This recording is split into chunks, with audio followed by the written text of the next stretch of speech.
Facts Hunter.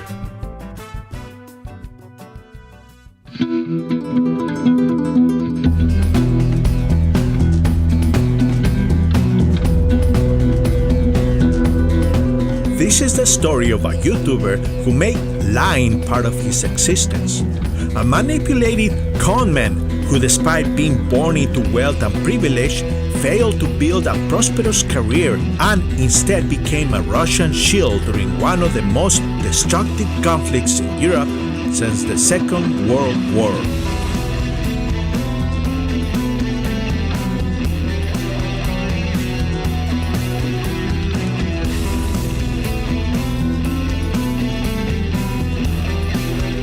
On Friday, May the 5th, 2023, the Security Service of Ukraine, SBU, arrested dual-citizen Chilean-American blogger Gonzalo Lira on charges of discrediting the highest military political leadership and the defense forces of Ukraine. Gonzalo's arrest came as a pleasant surprise for some, as he was constantly spreading pro-Russian propaganda while living in a relaxed house arrest arrangement after having been arrested a year prior under similar charges. Vladimir Putin, he is, for all intents and purposes, what you would call an ethnic nationalist, but he is not an imperialist, the Kiev regime. I'm telling you right now. These people are neo-fascist, neo-Nazis. The West is the one puppeteering Zelenskyy, right? The Kiev regime also constantly shelling the regions of the Donbass. 16,000 people died after 2015 up until the start of this conflict. 1,000 children or 800 children were killed. And while the news were pleasant for some, the same news were upsetting for others, especially his followers, who constantly claimed that he was speaking the truth just because he was living in Ukraine. Appeared by Ukrainian Nazis in Kharkov. Remind me again why we're sending them hundreds of billions of dollars. I think he's been a very courageous man to stand out there, entertain us, and do something that was never done in history. This has never been done. The idea of having a guy out there who is truly a man of the people, not covering this from the top down, but giving his good-hearted perspective. Polarizing to say the least, Gonzalo Lira gained notoriety after he adopted the persona of a dating coach under the name of Coach Red Pill. Women are like dogs. Now, what do I mean? You have to treat them like you would treat a dog. Again, like I've said countless times in countless videos, see, women don't believe in objective truth. They don't, okay? For them, truth is subjective, because for them, the most important thing in their lives is not objective reality. What's the most important thing for them is feelings. Feelings which by definition are subjective. Without going into the details, you f*** a woman really well. I mean, you f*** them in a way that they will remember it. That they are going to be walking around bow-legged for a couple of days. And yeah. And what does this mean? F*** them good. It means ignoring what they want and simply taking what you want, sexually speaking. Now, I'm not advocating rape or anything like that. I am simply saying that you simply take from a woman what you want, sexually speaking, and make no apologies for it. His popularity gained traction as a new social movement known as the Manosphere became widely spread all over the world in the late 2010s. According to Google, the Manosphere is an umbrella term that refers to a number of interconnected misogynistic communities. It encompasses multiple types of severity of misogyny, from broader male supremacist discourse to men's rights activists, MRA, and involuntary celibates, aka incels. These communities are made of young men who, for one reason or another, but by no fault of their own, feel attacked and unfairly treated by a society who they feel prioritizes the needs of other social groups over theirs and actively seek to blame them for the lack of equality those other social groups suffer from. Unfortunately, A lot of these communities have been hijacked by opportunistic individuals who are preying on the dire need of guidance a lot of these young men require. People like Andrew Tate, Fit and Fresh, and Dan Bilzerian have millions of views in social media and who have only one goal on their minds. They don't care for the young men they attract or the dangerous narratives they promote. They only care about one thing: making money out of the desperate young men who seek solutions to the problems they suffer from. The main subject I'll be covering here is one of those opportunistic parasites, the YouTuber Gonzalo Lira, aka Coach Red Pill. Gonzalo Lira started his YouTube career as Coach Red Pill back in 2017. As part of the Manosphere, his channel was aimed to young men who were seeking advice on a variety of topics, from dating advice to personal finances.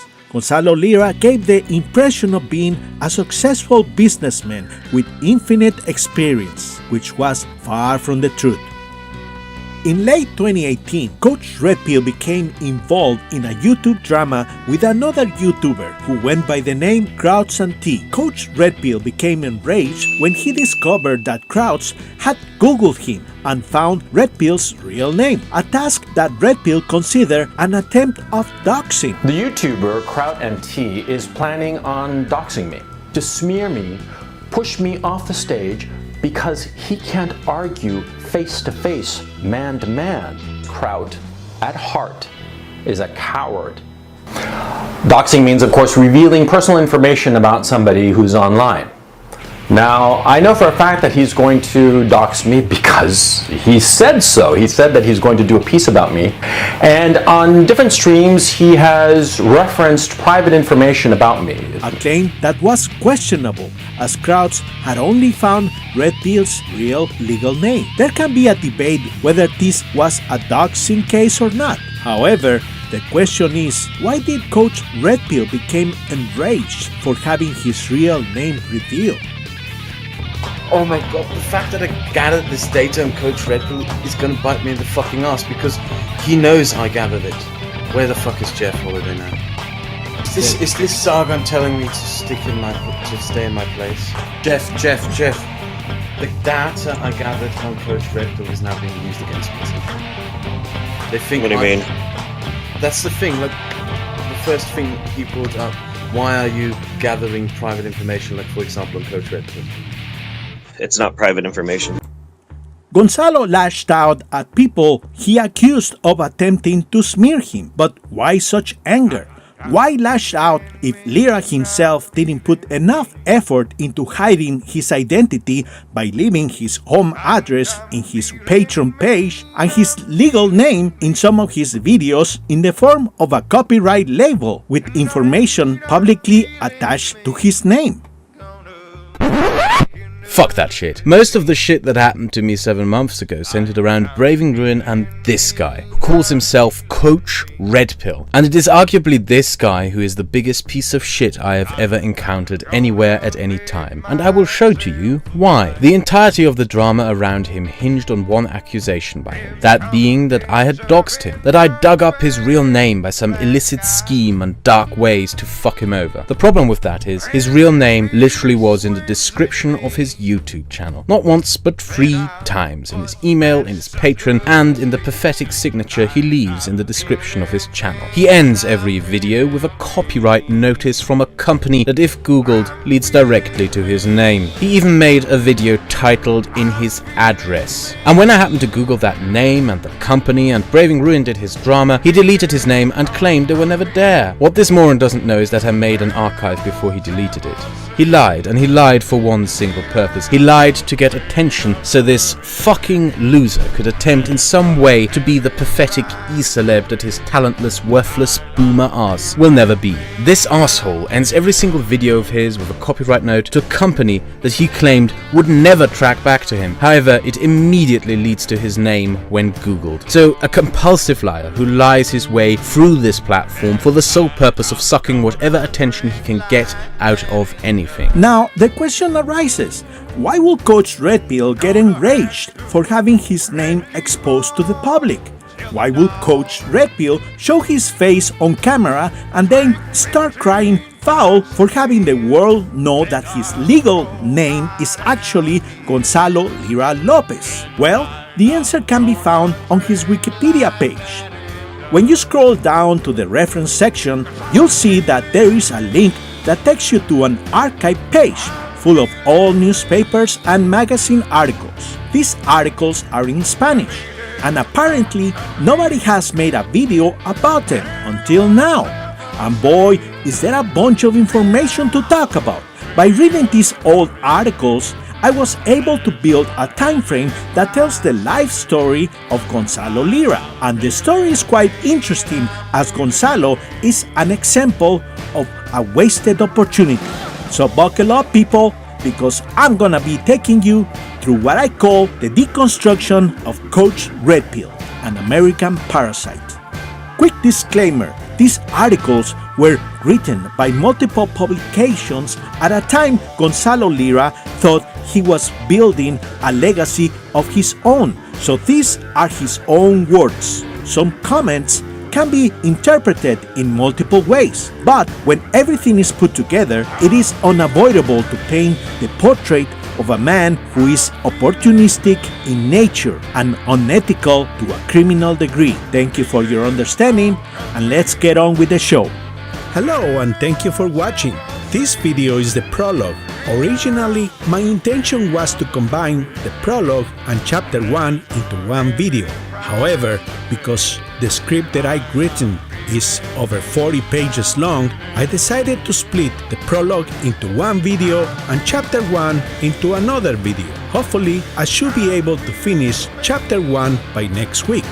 And as you can see on the picture that I have provided, there's a lot of chapters to finish this long Gonzalo Lira saga. So make sure to subscribe and activate the notifications to keep you updated every time I release a chapter. Thanks again for watching. Click like and share for more. This is the Fox Hunter. Take care and bye for now.